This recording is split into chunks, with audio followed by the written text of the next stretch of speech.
kali ini saya ingin bercerita tentang pengalaman saya waktu naik gunung ke Merbabu. Jadi cerita ini terjadi pada tahun sekitar tahun 2004.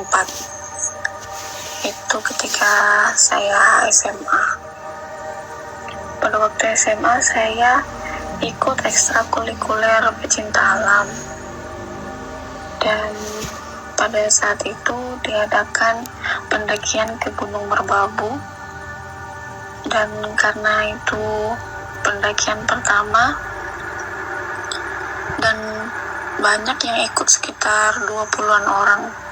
Di situ ada pendaki baru dan juga ada pendaki senior.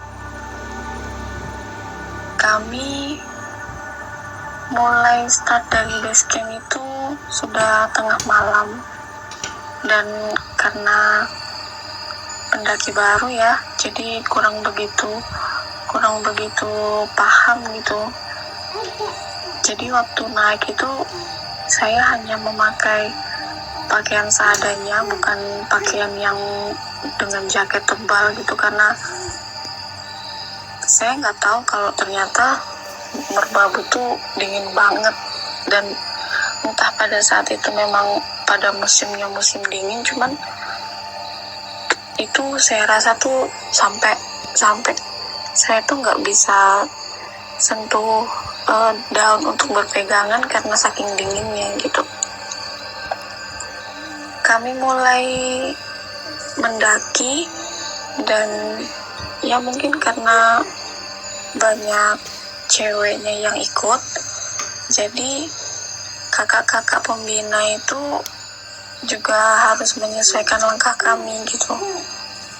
Jadi ada yang cewek-cewek yang sedikit sebutannya ya, yang tidak begitu kuat gitu. Kalau kami dulu sebutnya peri-peri cantik itu.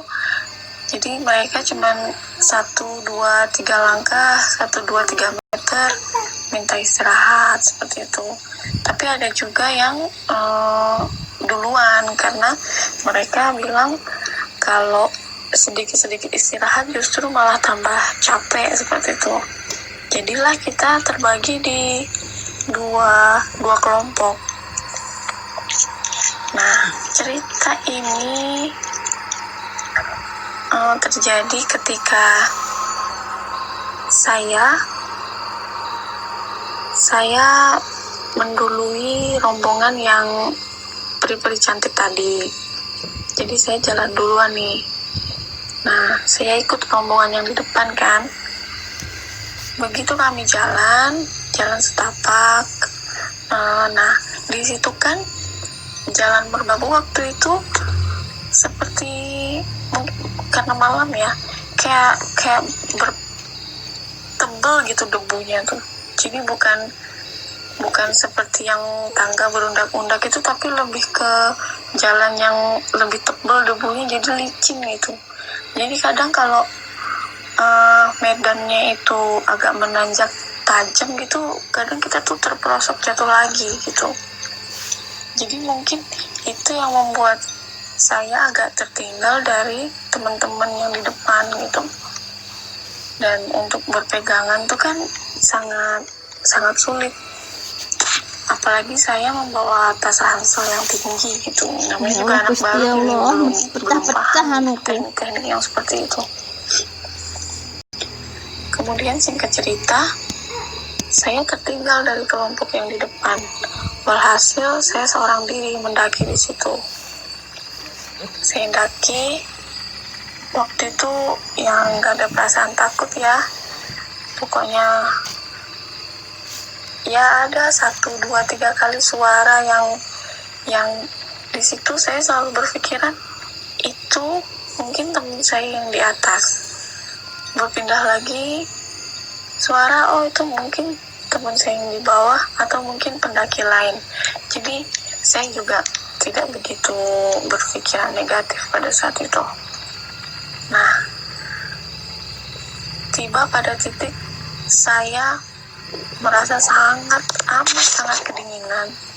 Karena pada saat itu entah dibilang nekat atau bodoh, saya tuh cuma pakai 1 lapis kaos gitu.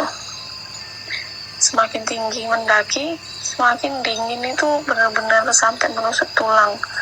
Bahkan saya rasa itu entah mungkin tangan saya tuh lecet karena berpegangan pada satu batang pohon, terasa perih kan, habis itu ditambah dengan terperosok jatuh lagi, jadi berkali-kali seperti itu rasanya luar biasa. Tiba saya di satu agak luas, tanah agak lapang seperti itu. Nah, di situ ada batu besar sekali, ada cuma 1 batu besar di situ. Saya berpikir untuk coba saya senderan dulu gitu, pengen istirahat dulu sambil mungkin nunggu temen yang di bawah seperti itu kan. Yang membuat saya heran, ketika saya sampai di batu itu, hawa yang saya rasain itu jauh berbeda, sangat drastis. Tiba-tiba saya tuh merasa hangat sekali di situ.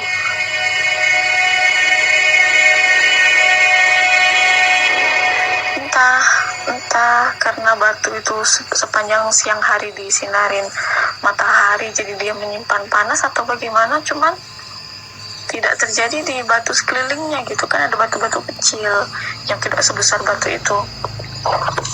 Dan saya duduk di nempel senderan di batu itu. Awalnya saya nempel senderan, terus saya naik ke batu itu karena ngerasa di sini enak banget, nyaman banget. Mungkin karena kelelahan juga, akhirnya saya tertidur di batu itu.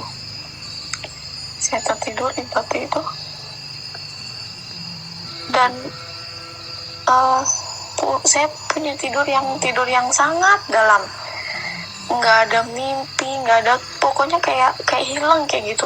Kesadaran tuh tiba-tiba hilang kayak gitu. Udah nggak inget apa-apa lagi. Tiba-tiba saya dengar suara rame-rame. Langsung saya buka mata dan ternyata saya tuh badan saya sudah digoyang-goyangin sama kakak pembina saya. Zi, bangun, ngapain kamu di situ? Ayo udah naik, sekarang naik, bilang kayak gitu kan. Wah, saya mikirnya teman-teman udah pada nyampe ini. Oh ya sudah, saya ngumpulin nyawa dulu. Setelah itu sudah kami naiklah sampai ke puncak.